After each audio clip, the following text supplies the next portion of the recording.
What's going on? It's Mike. I'm walking around Gastin, South Africa, lovely village in the Western Cape.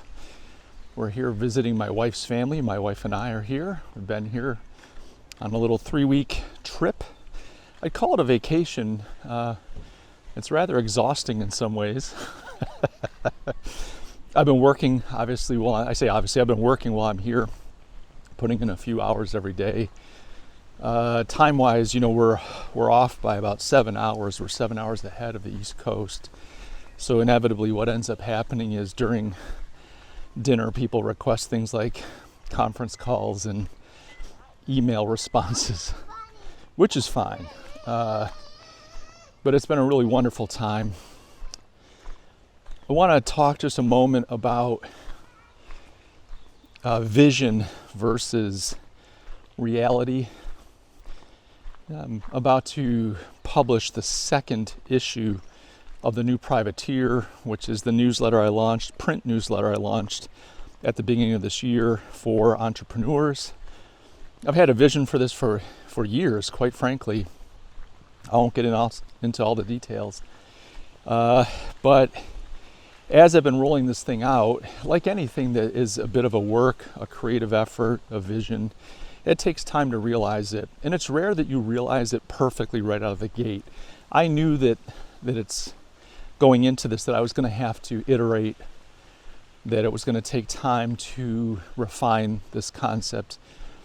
And so what's interesting, I've hit this stage where I'm not 100% happy with where it's at. I'm very happy with aspects of it. Like, it's come together in ways that are just stunning to me. I couldn't envision what it's become, which is great.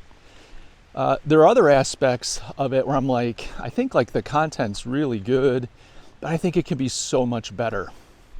And I think the only way to get there is to keep doing it. I don't think it's one of those things where you sit down with a piece of paper and a pencil and you figure it out before you even do it. You just have to do. And as you do, it incrementally gets better and better until you realize the full kind of vision. So, and by the way, I'm a little out of breath. I don't know if you can see it, but we're up in the mountains. We're at a bit of an altitude here and a little bit of a mountain range behind me. And we live in Charleston, South Carolina, my wife and I, which is at sea level and it's flat as a pancake. So my legs and lungs are not used to hills, and I've kind of lost my ability to operate at higher altitudes. Thank God I've trimmed down and gotten healthy over the last year.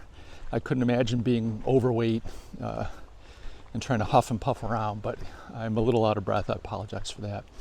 But anyway, if you're working on something, if you've got a vision, don't give up, especially if as you start to execute, the thing doesn't quite look like you were hoping it would or doesn't come out the way you were hoping.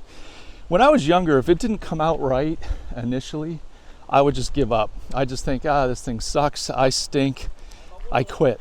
And where I'm at now is, as I've gotten older, I realize you have to keep working. It takes time, and you've got to just keep iterating and working on it until you're able to refine that vision into something beautiful. And you see that with architects, you see that with artists.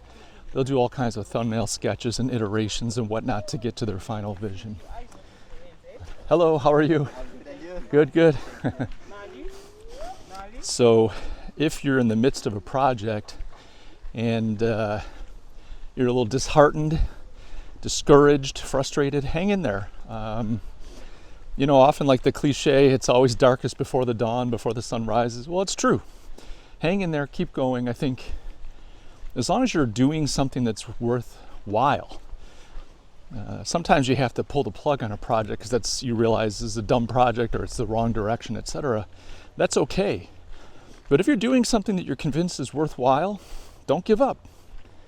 You're on the right track. You just need to keep iterating and chipping away until the thing materializes. All right, guys, that's it. Love you all. And I'll talk to you soon. Cheers.